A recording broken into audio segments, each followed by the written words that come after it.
People very often ask me about the funniest things that happen in motion capture. And the truth is,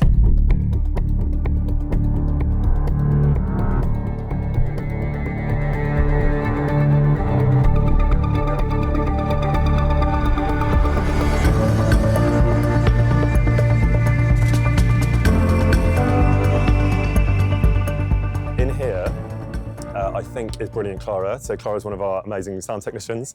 And Clara would sit in here alongside a director who would sit here. And I'll let Clara talk you through this side of things because I'm technologically inept. But I would be sat on camera here. And it would just be the three of us. We would literally, for 4-hour sessions. To my understanding, I've only ever once been in the room that you are now in, listening to what you're now hearing. And I never realised how loud it is in that room. I thought you were listening on to quite a low level. And often you would very politely and professionally, because that's all anyone is in this building, would say, oh, we're just going to adjust the levels. And it would often be moments where I'd shouted and I was like, oh, it wasn't that loud. And there's one particular line which fans of the game will know. Obviously, one of Henry's most famous lines is, I feel quite hungry. And because they're brilliant and clever, but most of all funny, Warhorse decided that would be a battle cry in the second game. And when it appeared on the screen in capital letters with giant exclamation marks, I was like, is this what I think it is? And they were like, yeah, that's what it is. So I screamed, and I won't do it now because it'll burst your eardrums, but I feel quite hungry. And there was a silence. And the team that day were like, we're just going to take that down a little bit in here. And it was only months later that I realised that I'd probably just burst all of their eardrums. So apologies for that. You still have a long way to go till your work is done. Warhorse Studios games are very narrative-driven, story-driven, that they're going very deep, that they're very immersive. We always say that we're firstly immersive games where you can get lost, and that they're realistic or historical and etc. But they could be something completely else. But we still want to be like, you are not playing the game, you are in the game. There's a lot of tiny little things that we do, and we usually, when we explain it to someone, it's the immersion. But that's a word that many developers use. And I think it's used too lightly, because when we say that, we really mean it. That means that we want you, when you're playing our game, we want you to feel like you're really present, when we want you to feel like everything makes sense in the world.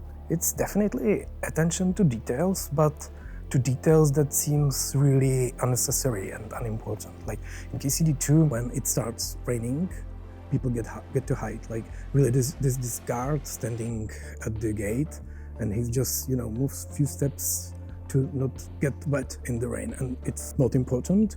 It doesn't have any meaning in the game. This person, this just ones and zeros. He's not a real person. He cannot get wet, but he does that, and it brings this feeling that he's real, and that you feel that it's a real person that cares for himself and stuff like that. And these small touches are very important for us. Try to create the illusion that the world in the game exists on its own. It has not been created just for the player. It's not a theme park, right? The world in the game exists independently of the player, and this gives you this great feeling that you are not the single most important person in the world. We always ask if it's historical or realistic, but we also incorporate kind of the idea of is it immersive / fun? So I don't know, for example, people in the 15th century, we know that they've been riding horses kind of differently, with their kind of legs stretched, and that looks just ridiculous. It looks like a Monty Python sketch. So we opted for the cowboy ride, because we knew that even if it's historical, people will be kind of distracted by it and will completely break the immersion, what the hell is this?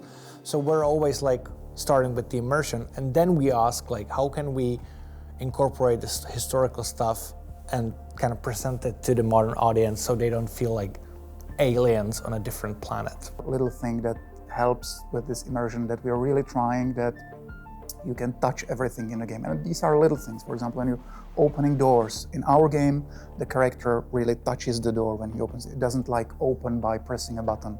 Or a lot of our mini games, blacksmithing and alchemy and everything, we don't like the UI mini games when you're only touching buttons. In our game, Henry really touches the vials, or he hammers the sword, and you see everything. So this this combination of all those little things really, we hope at least, makes you believe that you're really in the Middle Ages, that you're really in the world and everything makes sense. And all the tiny details, you know, I don't know, when you see a village, everybody has this little field that makes sense, so they have a way to gather food or water or anything. So all these tiny littles really makes you feel and believe that you're in the game. Bara, which is the one friendly NPC that the player encounters in Troskowitz after the initial trouble they get in. And Bara is at the moment, for Henry, the one person in the whole world who's friendly towards him. So they have a little dialogue. Bara gives him some tips for basically survival in this countryside because Henry is new there. Between the two of us, it's easy enough to scrounge up a shirt and trousers if you know where to look. So she tells him basically, yeah, you need to find a job very fast because you look like not really good. You need money. You probably need a horse because it's a vast country. And with these tips, the player can orient themselves in what are the priorities now for him. Because first, coming into open world could be a bit overwhelming, like what now? So Bara is there to help him. Our design mantra overall is that we don't really look into the comfort of the player much. You know, we just say this is how it is, and we don't want to make shortcuts. We don't want to make this village 5 kilometers closer to you because it's like boring to go there. But no, it's just how it is on the map. So we don't cave in, I guess, too much into the idea of then in a lot of modern games you have to be sort of really instantly gratifying the player, like keep giving them like clues and rewards and stuff, which just let the people play the game they want. Then if they don't like it, I mean, that's fine, but I can't make really a game for everyone. Like, what we want to do is to create a world, just get you as a player, grab you and put you in there, in that medieval world that is all around you, and it really behaves like the medieval world would.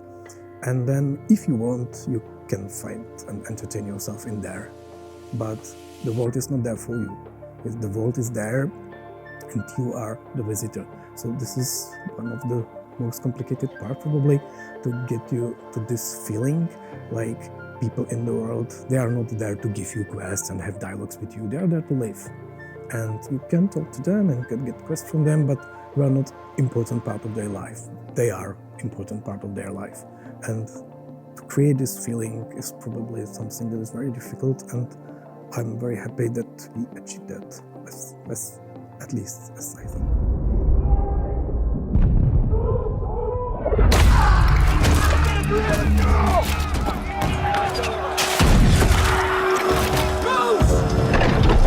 This is actually our software. It's called Skalt 2. This is a tool in which designers design the quest. When then scripters actually implement the quest into the game, what you see, this mangled, thing of lines, is a visual. Basically, it's visual programming where scripters are implementing the vision of the designers into the game, and then, or while they do that, the designers write text in that. What you see here on the screen is actually the Troskowitz region. The little yellow boxes are the individual main quests. The red ones are side quests. And then we have some activities there, and all of that is, ports are basically some information that goes into the quest. This is the Rosa, you might know her, and you can open, it's like layered on top of each other. So, for example, if I open the Siege of Sugdol, it will load for a while, and then it will show you the inside of the quest. And each of the boxes also, well, not each, but most of the boxes also have like an inside way of everything. So, for example, if I open this little thing, this is the Praguers attack, you will see more of the code, basically. This is the whole Gutenberg. These are the quests, like the Gutenberg region. These are the orange ones are the quests, and it goes deeper and deeper and deeper. So you can open any quest, you can go deeper and see the visual programming. This is the paper legate. This is like parts of the quest. You always see the narrative. It's written in Czech, obviously. So these are parts of the quest, and you can go deeper, always deeper. And you can do even deeper. You know, this is for example a dialogue. So you could see the dialogue in dialogue with. So this is the part of dialogue. This is a small dialogue, but you can see the branching, for example, the individual lines and some triggers that needs to be done. As designers, we play the quests of other designers. We have QA department for this, and every time we have a feedback that in some dialogue, I would love to say this, but I can't. And we are like, okay, that's a mistake. Let's do something about it. So this is the kind of feedback we really listen to and try to make changes according to it, so that every player has the choice they would like to have in the game. The first thing is, we need a side quest that does something.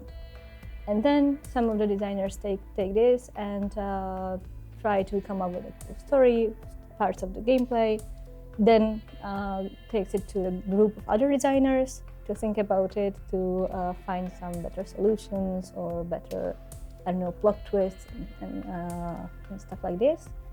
And when the designers are confident that this is a good story, good quest, we take it to the scripters and tech ops and all these other people to see if we can really make it. And then the production starts. We write the dialogues, we come up with the cutscenes, everything goes together, and then a few years later, there's a side quest.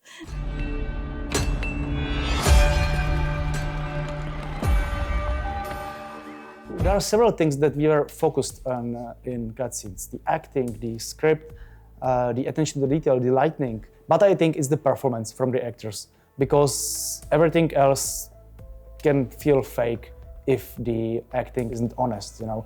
So we are really aiming to have the performance as natural, as honest as possible, because this is where what makes the cutscene actually believable in the end. We are using Reaper DAW, and we have this special setup especially for voiceovers. And as you can see, we have so many lines over there, because usually there is a director as well. And when we start recording, Tom will see the red line. So it's like that. Because he wants to trade Albic's life for the records on King Wenceslas's treatment. And on top of that, the relic from the Holy Land. Yeah. Then we usually check it, and then we can go for the second time.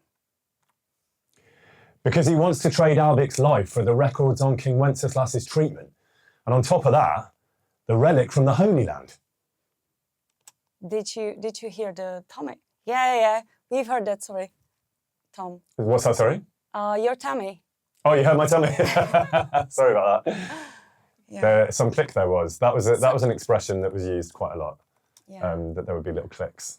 A very simple setup, which is this chair, this headset, which we did a lot of it with a kind of static microphone, and they realised that actually if they were to put the microphone here, if you were doing scenes of movement or whatever it might be, you were much freer. So quite often I would sit, but very often I would stand, particularly for the combat stuff, because if you're doing stuff, you know, or kneeling or doing stuff that's a bit more in your whole body, you actually get a lot for free vocally by just doing it. And there's really no reason not to be honest. And it's not a huge space, but it's big enough as an individual to move about.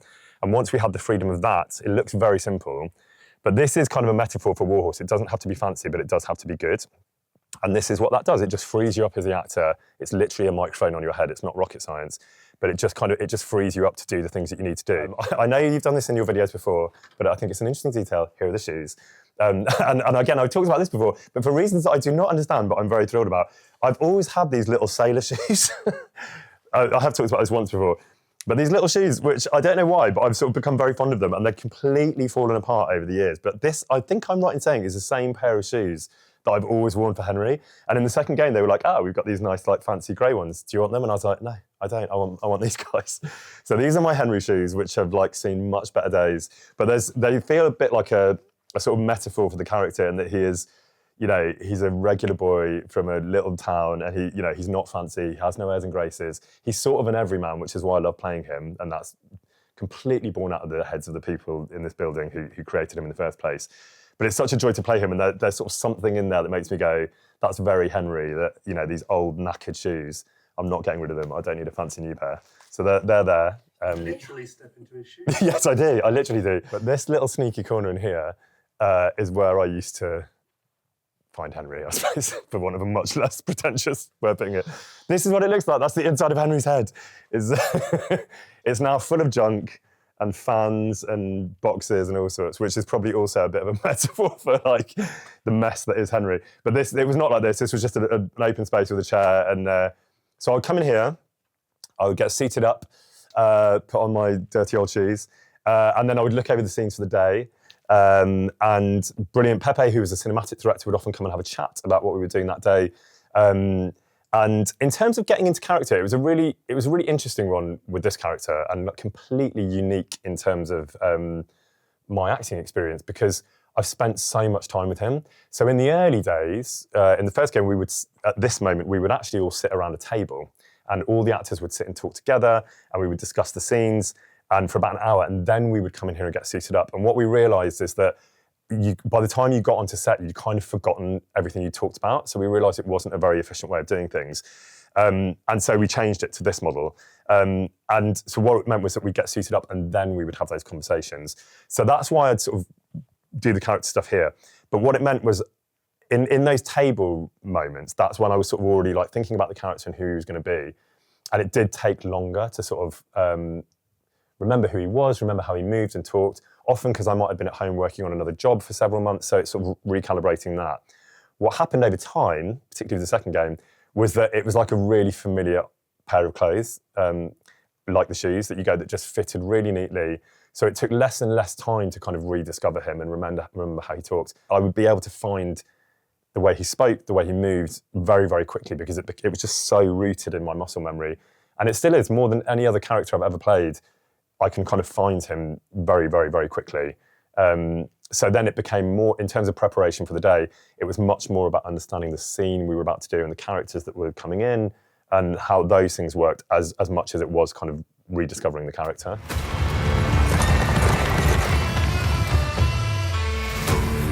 Basically, we are using Optitech motion capture and our own performance capture. And then we are processing the animations to create the realistic animation that we want in our cutscenes. And we are, of course, using CryEngine. So we are using the strengths of the CryEngine, especially lighting, to create the cinematics as nice and as beautiful as possible. The cutscenes are quite spectacular and epic, I would say. And the motion capture is quite small. So we had to really come up with some creative solutions how to record all the necessary animations in all the scale that is needed for the story that we were telling. So that's a bit surprising. One would expect like a large hall full of cameras and props and everything, but we've got like just this a bit small studio within our offices. So that was a bit surprising. Yeah. Quiet, please, room. What could it be? Surprise, surprise. Motion capture. It's a ginormous advantage that we have the motion capture in our studio. We had it already in the studio we were before. It was just much smaller. And when we moved here, we thought, hey, we have to have this bigger stage. But no, they forgot to tell us that there are these columns, which kinda suck, but hey, we found a workaround. In this moment, as far as I know, we can have up to 6 people acting simultaneously. That doesn't sound like much, and it, as a matter of fact, is not really a big number. It's a low number. But the way how we then do it is that we have, if you have a big battle with, let's say, 18 people or so, we do 6, 6, 6. So we shoot the same scene 3 times, always with different people on different stages. And then the good thing about motion capture is that you can then digitally on the PC put everything together. Tom McKay might have a very funny story about a sex scene. In terms of the cameras, this was very new to me. It's very unlike a TV set. And it's kind of mind-blowing because we've got, I don't know how many cameras, Henry? So 45 cameras around the grid. And what they can do, and this blew my mind when I first discovered this, is that they can basically realise the action of the space in any way you want. So you could come in on a tight close-up on you, or a big wide of both of us, or looking at us from any number of angles, so that you kind of realise the scene in any number of ways, which is so unlike TV, which is what I was used to, where generally you have one camera, maximum two, they're looking in two directions and with one lens, and you get what you get. So they are all placed around mostly around this grid. If I remember rightly in the first game, I think they were only around that grid, but that might be wrong. They are now at kind of different levels, as you can see. So anywhere you see a little green circle is obviously a camera. And they're basically just capturing everything that happens within this space from all of those angles at any one time. And what we have the benefit of is this. So we can see fairly rudimentarily executed version, but a very helpful version of like our bodies and how we're moving. And you can obviously watch the playback of the scene immediately afterwards. So quite often if something wasn't working physically, Pepe, the director, would say, let's bang it up on there, we can all have a look, we can see why it looks a bit awkward. Things like horse riding, I remember some scenes where I was supposed to be riding really quickly and was kind of trying to lean into it. And as we talked about a lot before, though, we just sit on chairs to do that, there's no reason not to. So we would, but then you're kind of trying to find the physicality of a moving horse, which is not a moving horse. And so I remember there was something about the sort of, the extent to which I was leaning forward and how fast he would be going. And I was like, I didn't really get it. And Pepe was like, watch it. And I was like, okay, now I get it. It doesn't look like someone riding a horse fast. So little things like that where you just save a huge amount of time by having the benefit of that. But it doesn't need to be fancy. It's like, it's not especially complicated because the talent and skill really is in the head of the designers and the devs who are putting it together. And we rely incredibly heavily on their imaginations and their skill and their intelligence and understanding to like give us the information we need to make it as real as we can. So that's the high-tech stuff. Let's talk about the low-tech stuff, which is the really fun cupboard of props, which is one of my favourite things. On the rare occasions I brought people in here from outside of the studio, this is generally the first thing I show them because it's really funny. So this could be any number of things. I have no recollection what this actually was. It's a giant letter T. Oh, it's a crossbow. It's a crossbow, I'm being told. It's a crossbow. There you go. That's a crossbow. Can't you tell? Sort of one. These are much lighter sort of foam swords, so that if they don't need to carry the same weight, and it's essentially about if you want to strike someone or something safely, then you do it with one of these guys.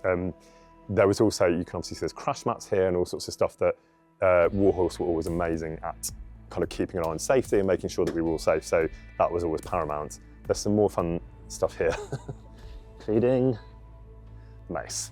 All very soft and harmless. But yeah, this kind of sea of like small things became the sort of landscape because they don't need to be anything more than just that. So, like tankards in a tavern, and obviously you see the little dots, which is so that they can be kind of captured and people know where they are in the scene. One thing that I found really interesting was we talked a lot about hands on the first game, not the character, actual hands.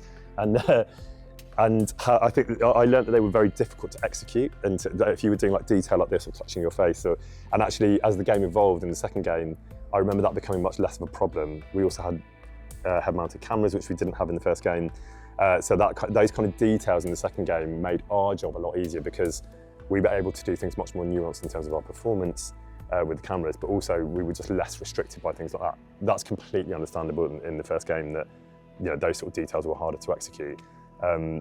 But there's been kind of big changes, I think, from the first game to the second game, in technically and creatively and in all sorts of ways, which have just made the whole thing better and our jobs a bit easier. I'd like to talk to you about this, which is a shield, obviously. And you might be wondering why it has a big hole in the middle, basically. And the reason is so that you can still see the dots on the person carrying the shield. And there's quite a funny point. People very often ask me about the funniest things that happen in motion capture. And the truth is, like, it's all kind of funny. Like, there's a sort of comedic element to everything, even when you're doing very serious stuff, because you are ultimately a group of grown-ups dressed headstone lycra, covered in dots, pretending to be living 500-600 years ago. So that's pretty funny. But there was a really funny thing where, and this used to happen a lot more in the first game, where the dots which are velcroed to you would come off. So in scenes of combat, particularly if you're like having physical contact with people, the Velcro would get caught and they might come off. But particularly in scenes of intimacy, shall we say, where there was also some physical contact, you would lose body parts in the throes of the action. So for example, you might, you literally might have a dot that was on your arm and it gets, because you've given someone a cuddle or whatever it might be, that dot sticks to their back. And then when you look at the screen, someone's head is very often that happens. Somebody's neck gets snapped, but literally whole body parts might have stuck to their back or their lower leg or whatever, and you just realise that you kind of exchanged body parts and like bits of you were on them and vice versa. What was quite nice about that though is that you go, those scenes can be kind of challenging and tense, and you know they're very well handled in this building, but there can be a sort of tension, and it's brilliant for breaking that tension, because at the end of the scene when they call cut, you look at the screen up there and you're like, oh great, we've now lost 2 legs and an arm. The things that you can do, what you can achieve from this very simple room is actually kind of boundless.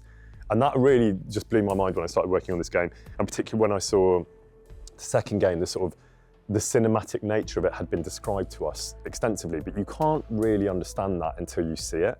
So I guess maybe probably at least more than 2 years after we did the bulk of the cutscenes, we were first able to see, not completely realised, but a very well executed version of what we had created in this room.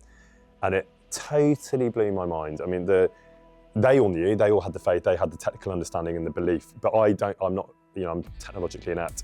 I didn't really know what they would be able to achieve and how they would do it. And it honestly blew my mind. I remember there's a particular sequence where Henry falls from a great height and is being kind of carried through.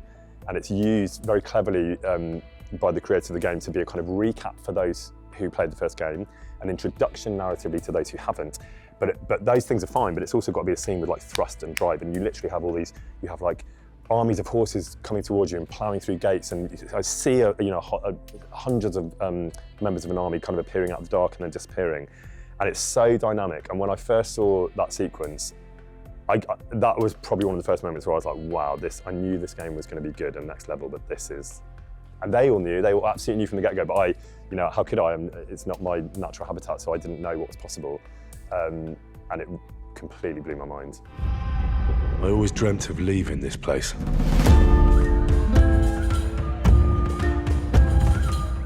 Becoming more than a peasant. So this is the biggest cutscene we have there in KCD2. It's close to the end, you know. I'm just warning, it is kind of a spoiler, so if you haven't played the full game and you don't want to kill it for yourself, just don't look at it. Now, there is a short moment. If you move a horse, you shouldn't play music, you know, I believe. And then comes the motivation speech, which I love. And you will hear the other chorale, not the Saint Barbara, but Saint Wenceslas. The Prague lords who bent their knees. And see, they are angry, so I wanted the music to be angry. That's actually why I need to say one thing. You know, we have already like 2 fantastic chorales, you know, and they are traditional, and they are coming, one from 11th and the other one from 13th or 14th century. I can't remember now, maybe it's not precisely like that, but they are both wonderful. They are the Saint Wenceslas chorales, and I might use those as well, but they were not angry enough. They were like more pious. They were, you know, we believe that God solves all the troubles, so to speak. You know, like, you know, ora pro nobis, yes, like think about us, help us. But no, this is a different one. You know, it's like, yeah, okay, they are praying like help us, but it's just help us, so we help ourselves. So we do it ourselves, and this is what I find so important, you know, and fitting the situation, you know. Invading, killing, raping, spilling the blood of their fellow countrymen. I love the scene. We're a foreign usurper. And see, even then there comes kind of like in a choral you don't have like choruses and things, but here comes this moment they say Kyrie eleison, which is like, you know, the ending of the choral, and I like these repeated notes. It's like, you know, like if you are just hitting a door, like let me in. This is in my house. Just get out of here. You know, you have nothing to do here. You know, I'm coming in.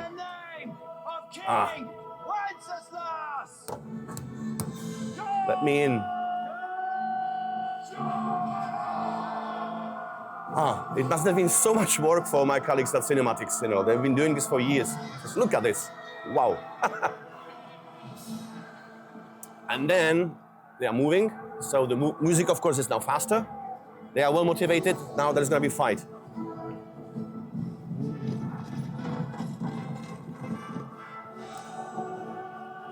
Then you hear again this bum, beep, bum, ba, ba, bum. That's again the, you know, the music. That's the Brotherhood of Bravery again. So it's about this, you know, soldiers willing to die if necessary, you know.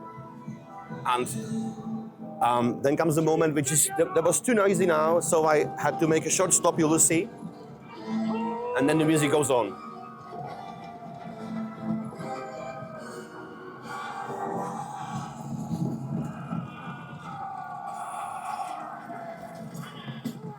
It's like, you see thousands and thousands of hours of work of, I can't believe they have done this.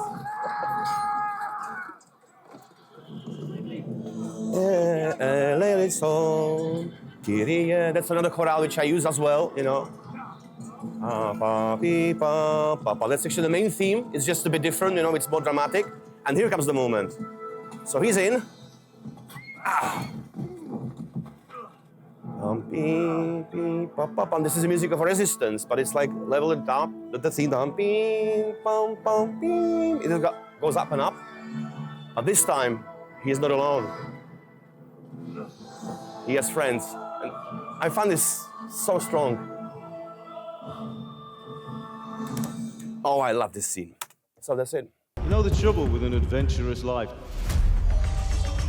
It can end before it gets started. I think general populace would be surprised how hard it is to make successful games. It's not just, you know, like, well, working in games. It doesn't mean like you're playing games all time or every day. It's definitely not. It's really hard industry to succeed in. So it's quite a lot of work for quite a lot of people for a very long time. I mean, every game developer will tell you that 90% of the time, the game looks like unplayable and ugly and not working and not finished and whatever. And then when all the loose ends and all the things, you know, come together into one spot, and that's the D-Day, the release, you know, that's the moment, then everything fits together and everything works together and it starts to be the awesome adventure for players. It took us like 6 to 7 years to release KCD2.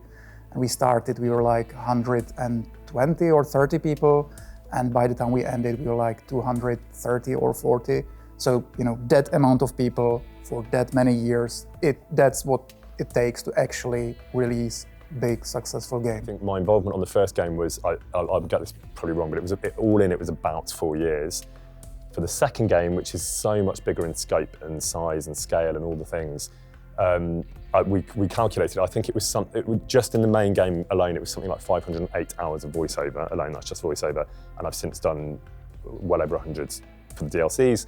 For the motion capture and performance capture, I've never worked it out, but I think it's about 300. I think it's around, so, but it's not just the hours because they weren't all done in one stint. They were over like lots and lots of trips out here to Prague, which I don't live in Prague. I've become incredibly fond of. It's like a second home. So all of that was over a period of about, I think probably about 5 or 6 years from my perspective, and much longer for Warhorse. That, you know, the sort of development is much bigger than my input, of course, and the time it takes them to execute that. Yeah, KCD2 was in development, if I'm not mistaken, for 7 years, which is quite a lot. I personally believe, or like we all think, that COVID was one of the things that slowed it down during the development, but it really takes time to do as big project as this one. So I think that's the thing that might surprise people, that even those that play and love the game know how enormous it is and the kind of scale and scope of it all. But in terms of, you obviously as the player, you only play one line of the character and one line of choices. But every single time you get to a choice, which is all the time, there are several avenues down which you could go, and those lead you in wildly different directions, all of which we have to record in voiceover. That's not the same with performance capture. The cutscenes are kind of like flags in the sand that are consistent for everyone. But it's just enormous. And so people are often surprised that they're like, oh, my friends who aren't gamers, who don't know this well, they're like, you're still going out to Prague doing that thing. And then those that do know the game and love the game, which is, you know, our incredible fan base, I think often are like, oh, you know, was it like a year or two? And you're like, no, this has been like several years in the making. And that was also a massive surprise to me because it's, you know, this is my first game. And I had when I first came out here in, I think, I don't know, about 10 years ago, I thought it was going to be like about 6 to 8 weeks. I genuinely, you know, that was the original commitment. We were kind of, it grows as it grows. But I did not think that I would be stood here 10 years later chatting to you lovely people and talking about the game's success. And, you know, that was not what any of us expected. then we actually finished the game basically a year before we released it. And it's not finished as a whole, but there is a really huge time where you are doing just the bug fixing.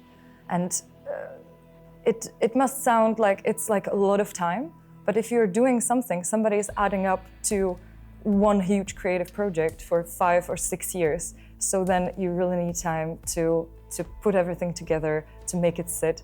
So this is one of the challenges we wanted to overcome after KCD1, because obviously that was a little bit more difficult and it wasn't as great when we put it out. But now for KCD2, we really wanted to have this extra time to finish everything and to complete every single stuff. At the same time, what I must say, it's interesting when you have this like full year to make it better or bug fix, and then with every single DLC, you have like smaller and smaller amount of time to put it back into the game. So this was one of the biggest challenges for us, I believe, because people are breaking things all the time. Of course, when the quest is finished, it's up to QA. It says, please don't tap the glass. So we won't scare QA. But it's a huge advantage also that we have our own QA team in the studio. We have roughly 30 people-ish. It's I'm very proud that we don't have this hire and fire mentality. So they're here all the time, and there's always something to test and always something to try. So that's good. They're always busy. But we are also working with external studios, right? So 30 is not enough, especially when that day of release comes and all of a sudden we had, I think, 1 million sales at day one. So all of a sudden you have 1 million QA testers and they will find stuff that wouldn't be possible. In KCD1, we wanted to really hardly push as many features as possible into the game, and this one thing makes it 1,000 times better, and this must be there, and then in the end, we had a hard time to make it work together. We just simply ran out of time, and we had to release. Now in KCD2 was different. The hard stop, mainly made by Martin Klima, our executive producer, he and his team decided, no, guys, that's enough. No more features, no more. It won't make the game better. It must play flawlessly. We don't want bugs in there that make people angry, and that that was the #1 goal they followed. And it turned out then that the game was ready in early January. We shipped it to press. They had a month to test, and on the day of release, the game was not flawless. That's such a huge open world game. It's almost impossible to have it flawed, but it was close to it, much better than KCD1. So that is something we learned and made the game better. There has to be someone in the company or in the studio that pushes back against it and who stands on the side of the quality and this humble, non-exciting dimension of quality, that it just works. And in order to do that, you really need a lot of time. It's not easy to iron out all the bugs and to make sure the game runs well. And I would like to think that this is the job I'm doing here. One of our biggest problems, obviously, the game is huge. And when I mean huge, it's even bigger than we all expected. So one of the actual problems is that, especially in these sequences with the battles, we had to figure out how to put like all the NPCs in one screen. So here when you see, maybe I can pause the time. Here when you see like all the NPCs on the screen on your side and everyone on the other side. So one of the biggest challenges was to have so many of them at one time. So I can actually show you how it looked. Like this is one of the first concepts we made for the scene. And when we started, there was basically nothing like over there in the distance, because we weren't just able to put there enough of people. And what we actually came up with is a concept where we use sprites. It's basically a 2D person. It's a photograph that you basically, it's moving a little bit. It's like a smoke, and it creates this whole illusion that is very much the same as on the original picture that we actually used. So yeah, this was one of the biggest challenges, because if you know KCD1, especially in these like huge scenes, we had a lot of problems to put there everything, especially on the consoles. So we're super glad that this was a very easy fix that we could use. So biggest change between KCD 1 and 2 is the obviously size of the project and the ambition we had. So we knew we need to be not just delivering the same thing players will be expecting from us after the first game, but we need to be even better than we was the first time. So, and still somehow being true to the original game, and don't go don't start to break things that works. So finding a balance between how much we can push the game to something new and exciting, and how much of the stuff we want to keep and repeat, I think that was the most difficult thing to figure out. Be kind and protect us, so we don't blow our arses off. Amen. So what I would do when I first came in, the only thing before we went into the lines is I would do a very quick vocal warm-up. So lots of actors will know this. It's kind of parodied often for good reason, because it's kind of ridiculous. But just to get your diction going in the morning, partly also because Henry's accent is it's not radically different, but it's different to my own. So I do kind of like little funny things with my mouth and my face, and start saying words a bit more like Henry, which is a kind of slight West Country brogue. And then I'd rattle through those. I'd do a bit of a physical shakedown to kind of get my mouth and body and face and breathing all ready to go. And then for the first sort of 10 minutes of each session, I would do each line at least twice. So I would say, and they were very indulgent about this. They'd be like, that's fine, just so that I could kind of get up to speed. It's almost like an engine running to speed. And then beyond those two, from a performance perspective, we might do 2 or 3 more. Because obviously with the script, there's so much, you're sight reading everything pretty much. Like in the first game, I would look at the scenes before, but there was no way to do that with the scope of KCD2. So then once the machine was running, which would be after about 10 minutes, we'd go at it for the best part of 8 hours with 1 hour lunch break. And obviously, the intensity of that is a lot. We talked a lot about the focus that takes for reasons that I'll explain in a minute. But I needed a sort of get out of jail free. And so if you'll indulge me, I'm going to take you to my other place, my other get out of jail free, which is not my cubbyhole, and that is up on the roof. And while I take you up there, and I'll explain when we get there why I'm taking you up there, this is a little pass that will get us up. I referred a little bit to the kind of size and scale of this game before, and I think people often ask me what was the hardest thing and what was the most rewarding thing and what is the thing that I'm most proud of with this game.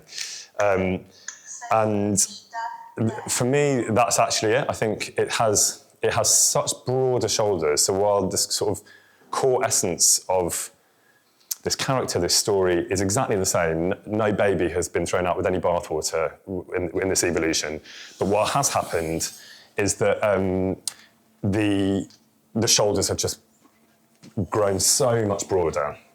And I think that obviously extends to the game, the world of the game, what they can execute technically, visually.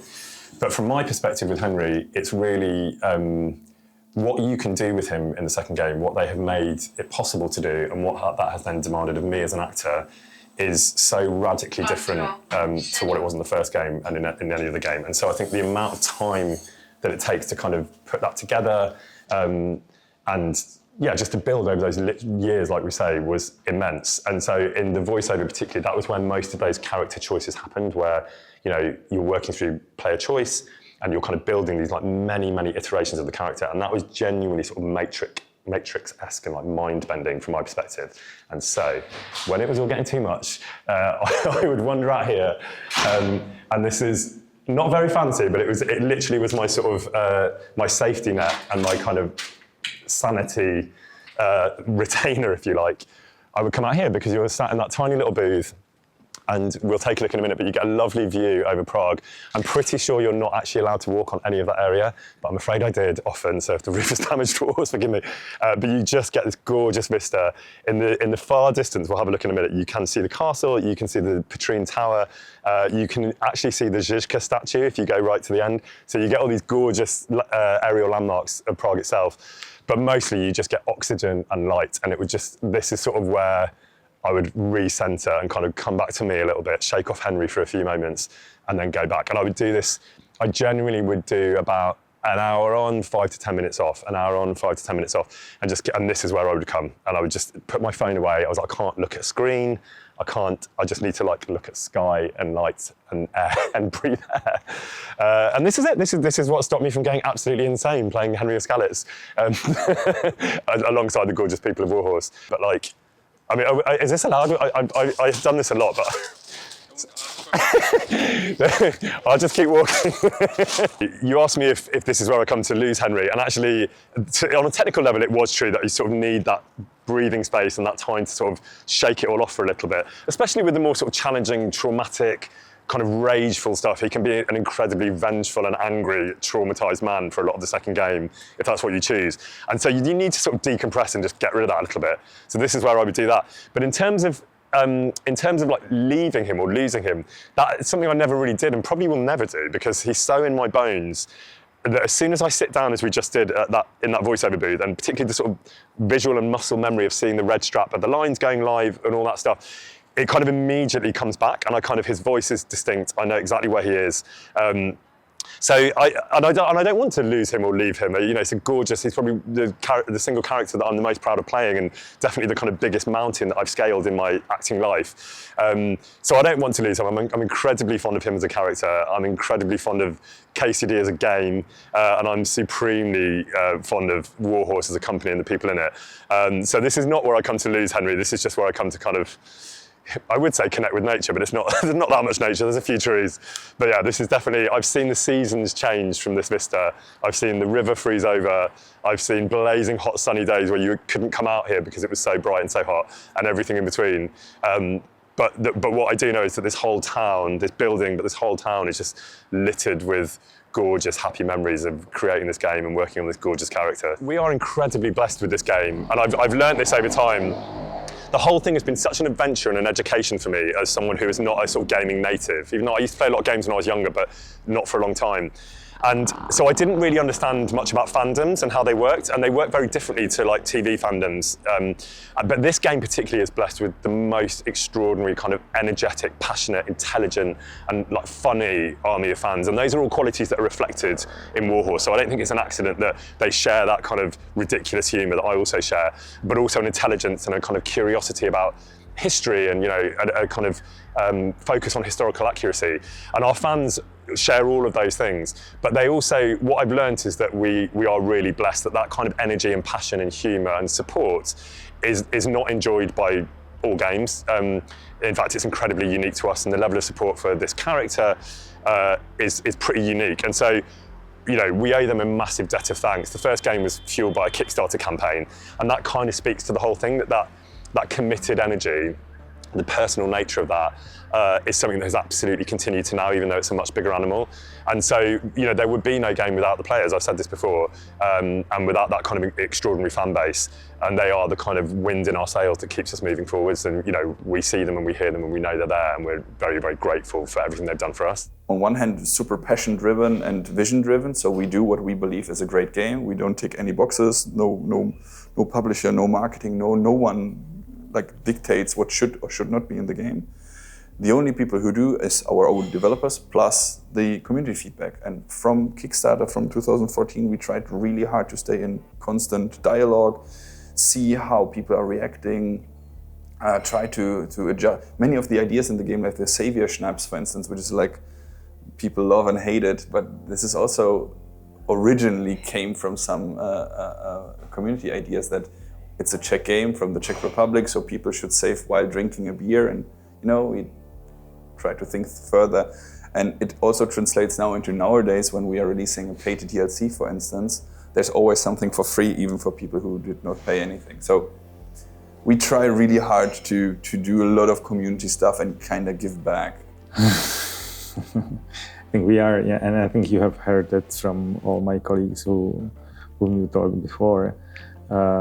We are very much a community-driven company, and the product as well is very much focused on the community and community-driven. So we permanently talk with our community and reflects their needs and wishes. Indeed, we do have wishes as well, and we have a vision of the game. But I think compared to maybe some other studios, we are in a permanent contact with the community around us. And that's one of the things which defines Warhorse, I'm sure. We cannot be specific about our future games, that's quite obvious. But we are here to stay. We have 250 people in the team, and we indeed are working on some new things. Well, as I said, I cannot be very specific, but so let's leave it here. But I'm sure that there is an exciting future for us, I'm sure.